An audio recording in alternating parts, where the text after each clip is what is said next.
Како да изградиш компанија од нула и таа компанија после 8 години да сака да ти ја купи некој за 1.000.000 евра?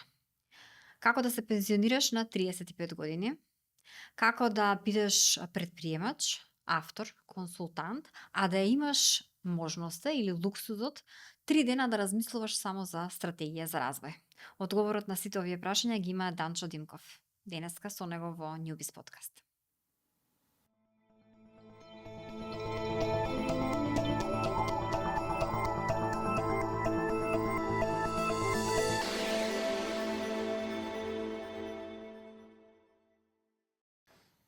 Данчо Димков, добре дојде во Newbies.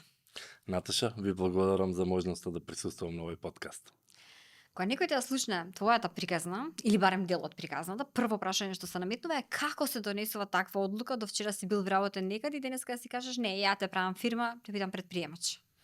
Тоа е $1 million questions. Мислам дека сите кои што биле вработени во некоја фаза од својот живот или предприемачи сме стигнале до таа тема, дали од тоа што имам стабилно работно место каде што секој месец си добивам плата и сопственикот треба да се грижи за дали ќе има приходи или не, да се земе тој ризик и да се премине во отвора моја компанија каде што се зависи од мене. И кај мене кога рефлектирам лично, можам точно да го доловам тој момент кога ја донесов таа одлука, зашто имам една финта да ја споделам, која што ми помогна мене лично да соберам храброст и да го превземам тој чекор. И поентата ни беше што седнав со сопругата и да размислуваме дали да го започнеме бизнисот, дали не, па двајца сме, па и двајца да не бидеме невработени. И едно клучно прашање фигурираше каде што е најлошо што може да се случи. И тоа, кога почнавме да го разгледуваме, као, па добро, ни треба канцеларија за 3 месеци, па ни требаат 4 компјутери, па ни требаат вработени, па немаме пари за вработени, да почнеме со практиканти за да се почне од некаде. Стигнавме до некои 5-6 евра како почетен капитал. Ова сега 2015, тогаш малку поевтини беа работите. И тука ни беше добро, меѓутоа ако пробаме и видиме дека нема да биде успешно, имаме 3 месеци потоа да си најдам некоја друга работа, кредит да се врате, меѓутоа знам дека нема да бидам некој што на 70 години гледа на вести некој бизнис и вика јас ја имав истата идеја пред 2015 година, меѓутоа пусти страв не ја почнав. И мислам дека тука е тој мисконцепшн кај младината, што да имав 1.000.000 евра, знаев како треба бизнис да се почне, меѓутоа магијата почнува кога ќе најдеш начин како со минимум пари да се почне идеја, да се докаже дека функционира, па потоа да може да прерасне во нешто поголемо. Најлошото што може да се случи е да не биде ништо од идејата и да се вратиш пак на старо. Што и не е така лошо. И мислам тоа е психолошки ефект, зашто ако најлошото сценарио и не е така лошо, значи се друго е подобро. Во подобро сценарио е, па нема да направиме многу пари, меѓутоа ќе бидеме на некој break even. Во некој уште подобро сценарио, па ќе бидеме со мала заработка, меѓутоа најдоброто сценарио нема граници веќе. И сега од се она што било во сценаријата, вака да се случи, така да се случи, што е она што мислиш дека било проблем, ова ми беше сопка или ова ми беше вау, супер одлука, поради ова сме успешни, вака гледано од 8 години дистанца? Ја мислам дека ако вака ги пинпоинтувам сегашна гледна точка, најуспешно што беше, што јас уште од првата ден реков градам компанија која што може да функционира без мене. Иронично првата ден четворица практиканти, првата задача му беше составете си ги столиците, ги купив од Икеа и ги оставив на лице место. Колку време ми требаше? Час. Меѓутоа, како тимбилдинг го деклариравме за да се запознаеме, меѓутоа и како практиканти со сите имав директна комуникација. Луѓе, тука сте 3 месеци, го вработувам тој што ќе знае после 3 месеци да функционира без мене. Ако јас треба за се да донесувам одлуки, тогаш не ми требат, едноставно барам луѓе кои што можат да бидат самостојни. И тоа мислам дека се вноси во културата на BSB и низ годините секогаш барав луѓе кои што се самостојни и не треба некој за раче да ги држи. Меѓутоа, од лошите страни, мислам дека и јас премногу амбициозно влегов во бизнисот, зашто почнавме со 4 практиканти, за 3-4 месеци бевме веќе 7-8 луѓе, за 6 месеци бевме 10-15 луѓе, во првите 12 месеци стигнавме 30 и нешто луѓе. И јас се најдов во ситуација каде што организацијски не бевме спремни за 30 луѓе. Значи доаѓаат луѓе и не знам дали ми се вработени или не, зашто во толку краток период се уште во еден Excel имавме кој не е клиент, кој не е клиент и кој е вработен и кој не. И мислам дека тука ми беше најголемата грешка, зашто треба ипак и организацијско јакнење. И јас како консултант реков прекинувам да ја растам компанијата, сега ќе работам на компанијата на јакнење на капацитети од HR, од финанси, од процеси, од системи, со цел да малку да се стабилизираме и да не ги правиме тие големи грешки што сите ги прават. Визијата за Бизби беше од сам старт дека Данчо сака да се пензионира на 35 и кон тоа целиме? Да, значи уште кога ја почнав, за тоа и ви кажав за практикантите, е дека како секој предприемач на почеток работиме по 18 часа, мислам стандард, и кога ги земав и првите 4 практиканти, носев многу капи. Значи јас наутро ставам пред сите, треба да спремам што би работеле сите. Во дента ги сервисираш вработените, ово имал прашање, ово имал непознато, ово имал познато. После работа префрлав маркетинг и продажба и јас се осеќав дека носам маркетинг капа, продажна капа, екзекюшн капа, менаџер капа. Меѓутоа како почнав да растам, прво што направив ставив проектен менаџер за оперативно да се тргне од мене, за јас да се фокусирам на маркетинг и продажба. Како почна компанијата да расте, па вработивме маркетинг менаџер со цел па и маркетингот да се тргне од мене, и после како продолживме да растиме, ставивме и селс менаџер за и тоа да се тргне од мене, за кај мене да остане само стратегиската капа, кај што јас би се фокусирал на стратегија.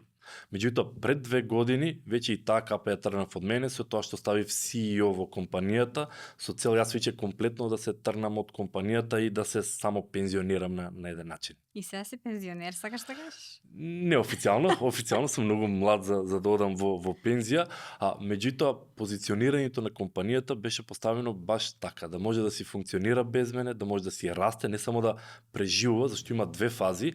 Една е доколку те нема, да може да преживува, јас сакав и да може да расти без мене. И ова бев воден баш од поентата што многу компании што јас ги гледам наоколу, сопственикот е врзан со компанијата. Не може да оди на одмор, не може на фамилија да се посвети, и тоа не беше бизнис моделот што јас го сакав. И исто гледав дури други сопственици кои што 20 години граде компанија и потоа наеднаш му згаснува компанијата и он останува без ништо, зашто се што имал се ставил во компанијата доживотно, и затоа имав некаква стратегија каде што диверзифицирам. Дел во real estate, дел во акции, дел во други бизнис активности, со цел да знам дека ипак и компанијата да згасне после 10 години, нема да бидам, тоа ми беше животно дело. Сега, животното дело продолжува со други активности. Автор си, консултант си, работиш на докторски студии, говорник си, инвеститор си. Сите тие улоги како ги комбинираш, што е тоа што си, заради тоа што искуството те научило дека тоа треба да го правиш? Сега отпосле многу лесно да се фалам, јас така мислев, така знаев дека ќе биде стратегија, меѓутоа некако работите се движат по инерција. Значи, првата книга што ја напишав, Sweet Leads, беше да ги документирам процесите во компанијата. Значи си бев сам свој консултант, каде што реков, ајде да го мапираме цел B2B процес на lead generation, каде што фаза 1 тоа се прави датабази, како се прават пораки, како се пишуваат, како се пристапува на LinkedIn, како се пишат мејлови, и првичната цел мене ми беше да направам упатство за вработените. За да не морам на секој нов работен од почеток да го кажувам. Супер идеја. Значи, мрзлив човек, како да се автоматизира процесот на секое. И потоа рековме, ама ова може да бидат добри e-букови, како дигитални асети за остави мејл за да добиеш. И со мала адаптација ги претворивме во 6-7 e-букови, кои што уште стоат на нашата страна. И тука се споија жичките, каде што реков, ама јас овие 6 e-букови можам да ги спојам во 6 чаптери и со тоа добивам книга. И имаше малку истражување, најдов издавачка куќа во Англија, која што застана зад книгата, така издадена е во Англија, како принтена верзија, како Kindle верзија, аудиобук исто имаме направено. И реков, ова е одличен начин за компанија да се позиционира како авторитет на пазарот. Значи, директно од продажба на книги, никој не се збогатува, меѓутоа, кога има клиенти кои што размислуваат дали да работат со нас или со некој друг, кога ќе видат дека имаме авторитет, имаме издадено книги на темата, автоматски добиваш конкурентска предност поредено со другите компании. Втората книга, 8 Qualities of Leadership, пак беше некако инцидентно. Се собравме 5-6 бизнис оунери од различен дел на светот, од Канада, од Америка, од Европа и рековме ако сите напишеме по еден чаптер на лидершип, заедно како задруга можеме да издадеме книга каде што маркетинг напорот можеме да поделиме, продажниот напор можеме да поделиме и тоа ми беше супер можност за да видам па како е collaboration издавање на проект. А третата книга што издав, мислам, книги доста има, Journey to Financial Freedom беше, јас сакав баш да го документирам процесот како за секој што има идеја да влезе во претприемничките води, да стигне до финансиска слобода. И многу накратко го одев процесот од имам идеја како да станам па фриленсер, да добиам вештини околу таа идеја, па како да станам предприемач, да почнам дел од проектите да ги добивам, а да ги делегирам на некој друг, па како да прераснам во компанија со стратегии за раст на компанијата, па при растење на компаниите да видите логички рамки, фреймворци, па како консултант да почнете да ги нудите тие услуги, се до крајната фаза како да можете да вишокот од добивката од компанијата да се диверзифицира со надеж да почнете да влезете во инвеститорските води. Сега за оние што се вака те слушаат, се аха, и јас имам идеја, и јас сакам фирма, и јас сакам да станам предприемач, освен што треба да ги прочитаат книгите, евидентно. Што друго би ги советувал? Од кај да почнат, што никако да не направат на почеток или што никогаш да не го направат? Да, интересно. Јас зборувам секој ден со различни предприемачи, дали како инвеститор, дали како ментор на различни програми, дали како предавач, и мислам дека тоа е едно клучно што сите го избегавате колку си passionate about it, страствен на македонски. Знам компании кои што рекле јас сакам да имам фризерско студио и се ужасно успешни бидејќи многу уживаат во тоа што го работат, а знам многу IT луѓе кои што отишле во IT светот ради платата, ама бидејќи не ги интересира баш, едноставно не успевале во тоа. И сфатив дека кога си страствен за нешто, навистина сакаш да го работиш, губи смисла работното време. Работиш, учиш за најновите работи во тоа и стануваш подобар и подобар и подобар. И страства ја врзав директно со припреките. Било кој што ќе започне бизнис, ќе најде на некакви препреки. Нема бизнис кој што не пристигна на препреки. И сега разликата е што тие што се страствени за тоа што го работат, при првата препрека ќе речат како да ја надминам ова, па ќе дојдат на друга препрека, па како да ја надминам таа, па трета препрека, па нешто YouTube туторијали, па нешто зборување со консултанти, со пријатели. Меѓутоа, штом си страствен за идејата, наоѓаш како да ги надминеш тие препреки. Доколку не си страствен за идејата, при првата препрека е еве јас сакав, јас пробав, не бива, јас ама не сум јас, државата е крива или еве конкурентот ме зафркна или еве клиентот ме зафркна. Нема пазар кај нас за тоа. Мал е пазарот Да. и тоа се препреки каде што доколку не си страствен за тоа што го работиш, на прва препрека е пробав, ми се појави проблем, се откажувам. А доколку си страствен, почнуваш да ги надминуваш некако препреките. А страст не се купува, страст не се учи. Што е оно што може да се научи? Ако ја имаш страста, што е оно од вештини што сметаш дека е секогаш добро да се стекне, во што да се инвестира, што е оно што е безвременско, независно како се менуваат времињата, технологиите? Да. Малку звучи клише, меѓутоа мајндсетот е најбитната работа. Ова у најава издаваме 4-та книга со еден американец за 2 месеци од сега и баш за мајндсетот се зборува. Меѓутоа, најголемата грешка е, ама јас сакам да почнам и сакам да почнам на голема врата. Со 100.000 евра, со 50.000 евра. Меѓутоа, од друга страна, треба предприемачите да размислуваат на фидбек од пазарот. Значи, имам идеја, дај да почнам да ја валидирам. Има премногу програми во Македонија, од Founders Games до Startup Club, Startup Yes Incubator, Startup Македонија, различни програми каде што може да се валидира таа идеја дали има смисла или не. Многу предприемачи не почнуваат од проблем на пазарот, па како да се направи решение, туку јас имам идеја, сигурно ќе биде добра и почнуваат да ја туркаат таа идеја. Сега, тука има една анекдота, при валидација на пазарот, секогаш викаме, ама мојта баба секогаш смета дека мојот цртеш е најубав, зашто ми е баба, и тука имам идеја, па ќе ги прашам моите пријатели и сите, браво, Терај, фантастична идеја. Супер ти идеја, Така. сите купиме од тебе. Ние во консалтингот ја сменивме таа валидација во колку луѓе се спремни да ја поминат картичката. И само тие валидации се важни, така да доколку имаш идеја некаква за бизнис, правиш некој минимум прототип и викаш здраво, што мислиш за ова? Е фантастично. Па супер, имам pre-order 50 евра или 50% попус, дали би го купил? И тука е многу различен фидбекот, да ми се свиѓа идејата, наспроти ми се свиѓа и би го купил ова што го нудиш како услуга, и тие што би го купиле, тие ти се потенцијален пазар и нив треба да ги слушаш за фидбек и баш swiping the credit card е правиот фидбек од пазарот, а не баш добра идеја, баш супер идеја, ама не би купил. Иди на Kickstarter да видиме што си направил, па после да збориме, така? Баш така. И ова е веројатно нешто што најтешко можеш да им го објасниш на луѓето кои што доаѓаат на сите тие сесии за пичирање, за да се добијат пари од инвеститори и така натаму, дека вие како луѓе кои што сте го поминале тој пат и кои што имате афинитет да инвестирате, меѓутоа треба да ја направите добро проценката, гледате поинаку на нештото од оние кои што се инволвирани директно во бизнисот. Има ли ситуации каде што ви велате ништо не разбираш, ти ова е топ идејава и е покрај тоа што ти со аргументи им кажуваш ова не ти чини, ова не е окей? За жал има. Мислам, колку и да кажуваме, како предприемачи, моето бебе што сум работел напорно по 18 часа 3 години, некоја страна да рече ова нема пазарна вредност. И сега тоа пазарна вредност, можеби има пазарна вредност како хоби бизнис, каде што си има за собственикот плата, ама како инвеститори не гледаме скалабилност. Дали има можност да порасне вредноста на бизнисот. И тука мислам дека ми е многу интересно, зашто јас доаѓам од сектор каде што сум почнал една компанија, имам и 3-4 неуспешни приказни кои што сум ги почнал и пропаднале. И самиот дел кога зборуваме веќе со компании, компаниите се да дојде некој инвеститор и да ми даде 50.000 евра и јас да си правам што сакам. И викам, мислите, постојат такви луѓе кои што ќе дојдат и само ќе ви дадат 50.000, 10.000 евра без разлика на која сума и правите си што сакате. И со тој мајндсет никогаш не се отворени за инвестиции. Наспроти, имам идеја, јас ја дотерав до тука, сега ми требаат уште 50.000 евра за да ја дуплирам, триплирам компанијата и тоа беше друг мајндсет каде што и ние како инвеститори можеме да го препознаеме.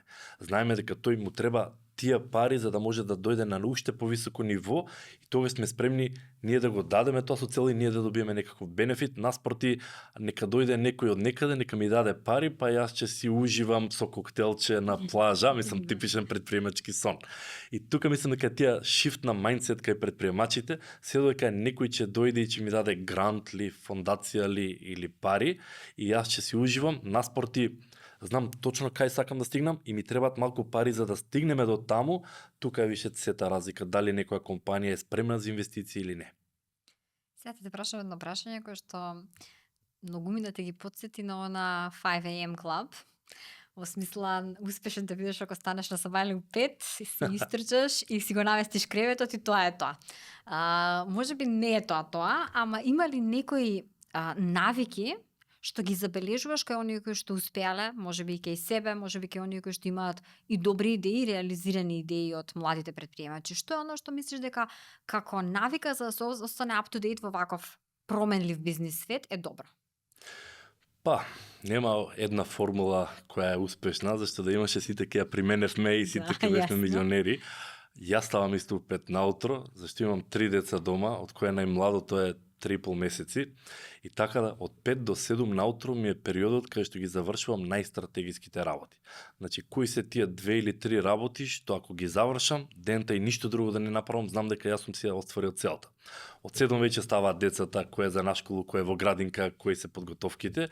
И знам дека од 8, не секој ден, меѓутоа одаме у теретана, додека сите спијат. Обично 2-3 се во теретана во 8 наутро, многу слободно. Меѓутоа од 9 наутро јас знам дека и доодам на кафиња, да имам средби, моите битни работи се завршени на почетокот од дента, наместо вечера ако имам време ќе ги правам стратегиските работи.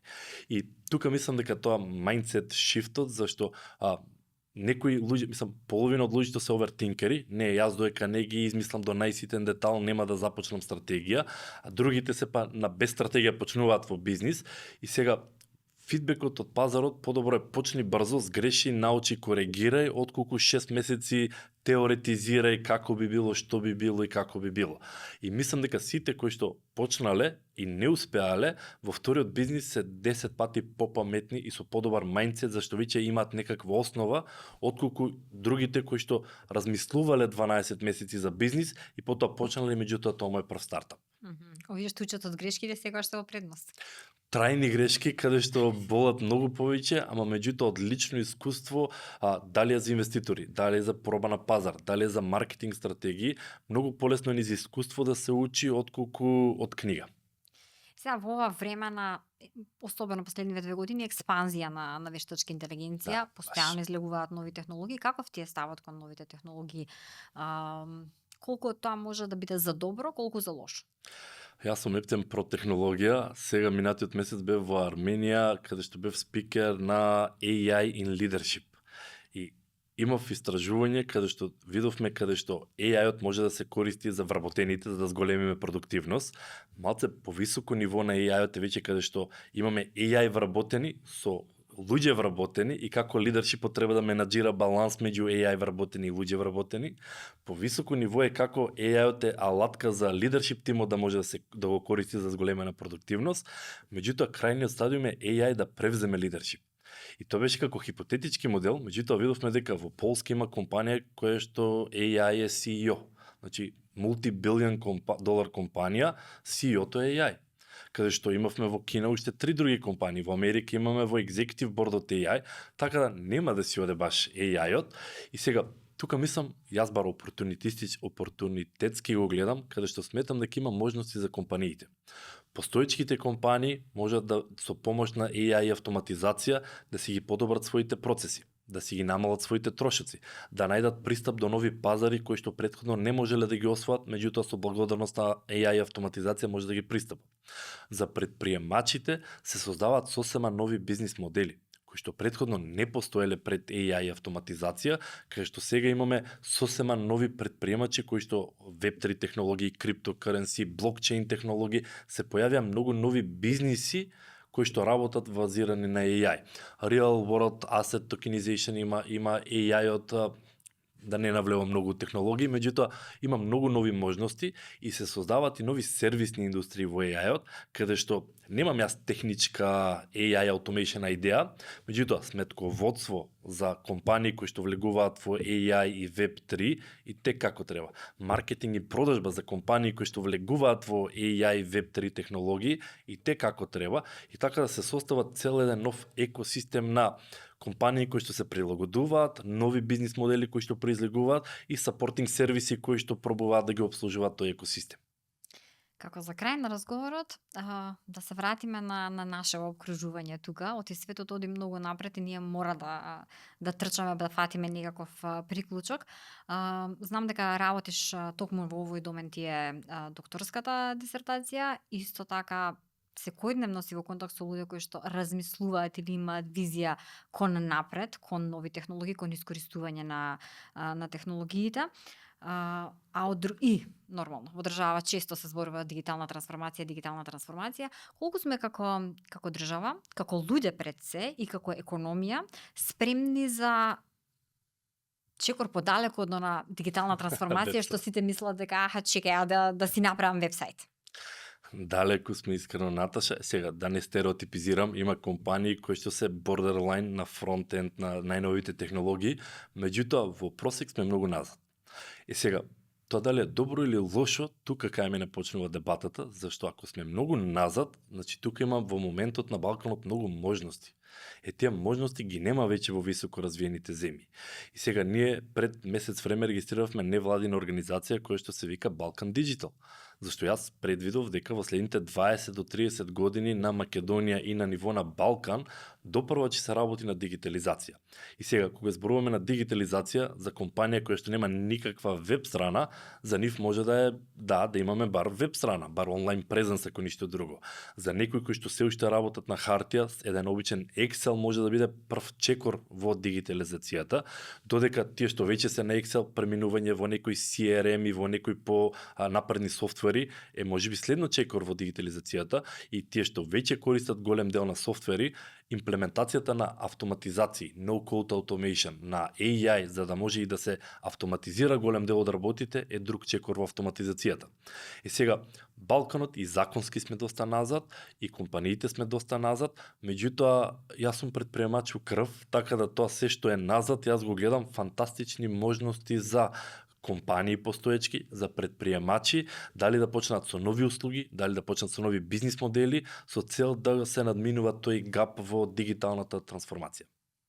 Мислам дека имавме Одличен разговор, многу ти благодарам за издвоеното време.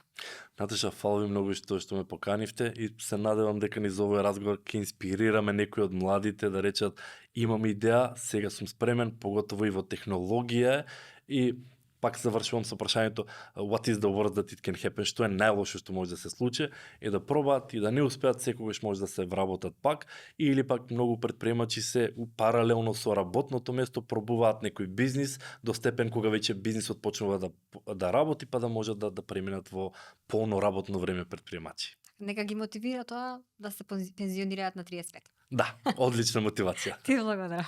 Фала ти, Венече.